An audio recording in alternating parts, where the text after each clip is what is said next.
ये नहीं कहता जो पसंद नहीं आए। आजकल तो लोग जाएंगे बाजार में और काशी नगरी में जाकर के कहेंगे हमें गंगा फल का जो है वो खाने में अच्छा भी नहीं लगता, बड़ा मीठा मीठा रहता है। तो छोड़ो छोड़ो, आज गंगा फल छोड़ देते काशी में जाकर के। तो ये त्याग नहीं है, ये बलिदान नहीं है।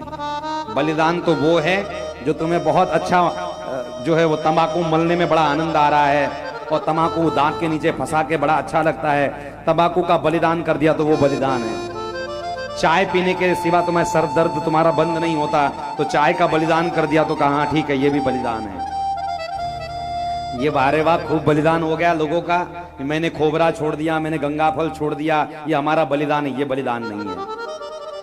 मैं कहे वो बकरा, मैं कहने वाला अहंकार का त्याग करे।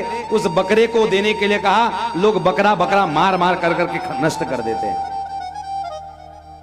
भगवान ने कहा मैं कहने वाले बकरे को मारो, तो लोगों ने असली बकरा मारना शुरू कर दिया। भगवान ने कहा अहंकार में जो उछलता है घोड़ा, उस घोड़े को मारो, लोगों ने घोड़े को मारना शुरू कर दिया। अभी एक महीना गया, उस महीने में कितने जीव मारे गए इसका कोई भरोसा नहीं।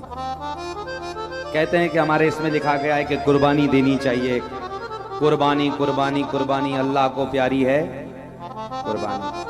तो कहा कि किसी बच्चे को बचाने के लिए, किसी भगत के बच्चे को बचाने के लिए भगवान ने स्वप्न दिया। स्वप्न में उसने बलिदान देना चाहा और बलिदान देने के समय में उसको निकाल लिया बच्चे को उस ऊपर वाले ने, और उसके जगह में 4 पैर वाले को दे दिया। तो ये तो उदाहरण था कि तुम्हारी रक्षा के लिए दे दिया, लेकिन तुमने रोज इतने जीवों को मार करके बलिदान देना शुरू किया। ये असली बलिदान नहीं है। बलिदान की परिभाषा को समझो, वेद जो कहना चाहता है उसको समझो। वेद कुछ और कहता तुम उसका अर्थ और निकालते हो। हमारे बीच में हमारे बंजारा समाज के एक अच्छे भगत हैं, ये जो बैंजो बजा रहे साईं महाराज, पिंपलगांव हरेश्वर क्षेत्र से हैं, बंजारा समाज से हैं। और बंजारा समाज के बहुत अच्छे संत हुए संत सेवालाल जी महाराज। संत सेवालाल जी महाराज परिपूर्ण वैराग्य धारण कर करके, उनका इतना बड़ा त्याग था कि कितनी गायें थे साईं महाराज? 3 लाख के ऊपर गायें थे, लगभग 3.5 लाख गायें संत सेवालाल जी महाराज सेवित करते थे। ये साक्षात गोपाल कृष्ण के सेवक थे। कई चमत्कार उन्होंने संसार में बताए। ठीक, इसके बाद घटना क्या घटी, सेवालाल जी महाराज ने समाधि ली।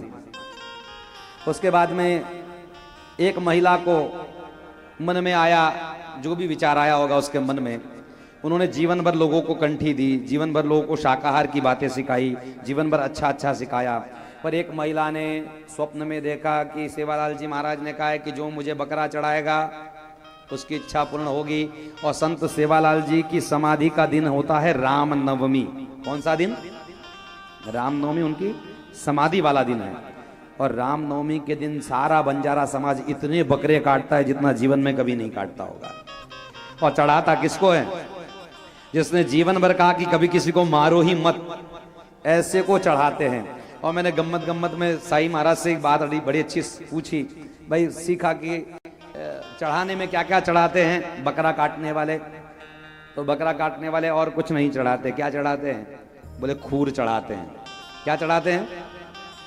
क्योंकि संसार में जो बकरे का सारा अवशिष्ट पदार्थ है सब सीज जाता है, सब बन जाता है, सब खाने में आता है, पर खूर कोई खाता नहीं ना, इसलिए भगवान को खूर लोग चढ़ाते हैं।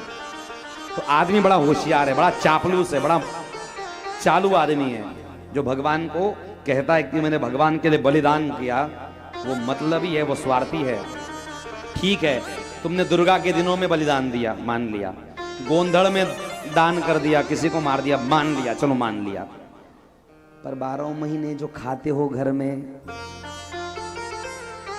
उस समय कौन सा बलिदान तुमने कौन से देवता को दिया था? एक बकरे जैसा मुंह वाला दूसरे बकरे को काट रहा होता है, उसके वहां से तुम बकरा लेकर के आते हो। तुम्हें लज्जा आनी चाहिए कि तुम किसी विधर्मी के द्वारा उसको खा रहे हो। मैंने अपनी आंखों से देखा है कितने विधर्मी गाय का मांस उस बकरे के मांस के साथ मिला देते, और हिंदू आदमी ही जाता है वहां पर और आकर के उन बकरे के मांस के साथ साथ गौ मांस भी ले आता है और उसको भी सिजा करके वो खा लेता है। तो सनातनी जैसा दो मुहा कोई नहीं होता। हिंदू इस शब्द को उल्टा कर दिया जाए तो दो मुंह वाला कहलाते हैं। इसलिए बड़ा सुंदर ज्ञान दिया, पुरंजन उपाख्यान सुनाया, भगवान का बड़ा सुंदर तत्व समझाया है। 9 द्वार के पुरदेह में पुरंजन नाम का जीव है और पुरंजनी नामी बुद्धि है, उसके चक्कर में पुरंजन फंसता है और मृत्यु को प्राप्त होता है। इसलिए आना जाना लगा रहेगा। भगवान के साथ संबंध बनाओ, भगवान जो शास्त्र कहते हैं उसको समझो, भगवान जो परिभाषा बता रहे उसको समझो। ये बड़ा सुंदर ज्ञान भगवान ने दिया है। अब आगे भरत चरित्र का सुंदर वंश